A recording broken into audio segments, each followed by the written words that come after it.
事吧？你的电脑我怎么能打得开呢？那请您打开您的电脑。我电脑本来就开着的。先生，你在桌面上能看到些什么呢？啊，我桌面能看到挺多的。那您告诉我一下，您的桌面上会有什么？有一部手机，一个水杯，3桶方便面，还放着很多书。先生，我问的是您的电脑桌面上有什么东西？我说的就是我的电脑桌上面啊，这个电脑桌是我今儿新买的。先生，请问您在电脑的显示屏上可以看到什么？有我的文档、网上邻居、回收站、我的电脑。对，就是那么我的电脑，请您打开它。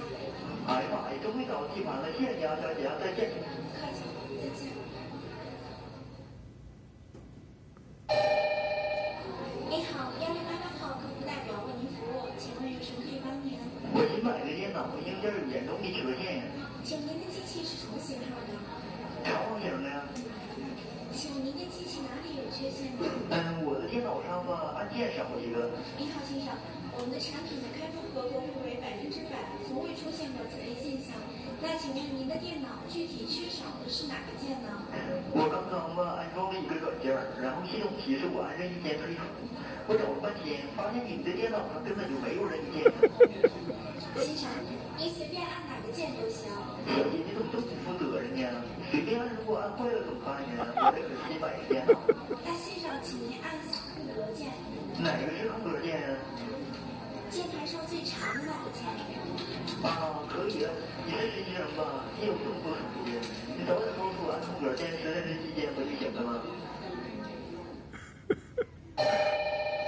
你好，1688号客服代表为您服务，请问有什么可以帮您？我电脑开不了机了。请问是怎么引起的呢？不知道啊，我昨天看到键盘太脏了，拿去洗了洗就不能开机了。您是怎么洗的？我放在水盆里洗的，只放了1丁点的洗洁精了。先生，电脑怎么能用水洗呢？我本来想干洗的，但你们说明书有这些不能水洗呀。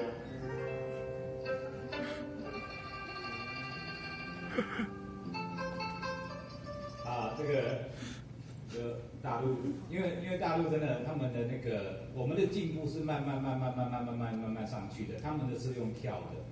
像我20几年前去大陆的时候，我还有几个叔叔在大陆，然后他们家都没有电话，然后他们家是那种晚上8点一到就停电，就没电了，就因为那时候电力不够，所以大家是分区供电，就晚上8点一到就没有电了。然后哇，那夏天去热得要死。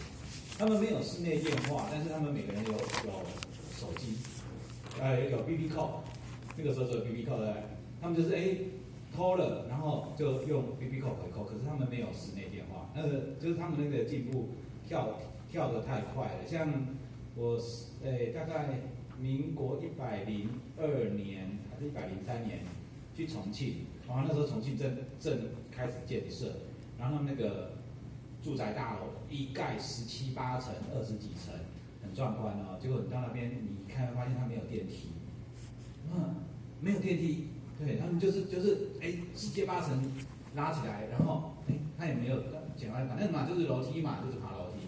所以他们这样住在17楼、18楼，然后每天都在那边爬楼梯，哇，好厉害啊！那个更厉害的是我老爸，因为我老爸是老兵，我老爸一个同事。然后他是江西人吧，然后江西的那个很乡下，我也不知道多乡下的地方。他说他有时候第一次回去的时候，他那些亲戚朋友啊，就跟他们讲说，就是希望能够帮点忙啊什么的。好吧，反正就拿一点点对他们来说就很多了，就想说那个就是自己的弟弟嘛，就盖2栋房子给他们好了，就一人给了他们